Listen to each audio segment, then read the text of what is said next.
How to create a glitch effect in KineMaster.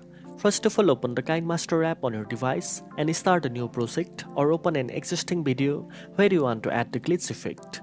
Import a video clip you want to edit by tapping the media button and selecting your footage.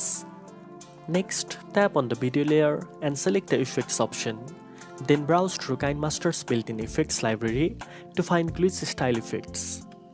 Apply the glitch effect by tapping on it. You can adjust the duration and intensity of the effect by dragging its edges on the timeline or using the available sliders. Play your video to preview the glitch effect and make any adjustments needed to achieve the perfect look. Once you are satisfied, save or export your video with the glitch effect applied. Now you know how to create the glitch effect in KineMaster. If you found this video helpful, don't forget to like, share and subscribe for more editing tips. Thanks for watching and I'll see you in the next one.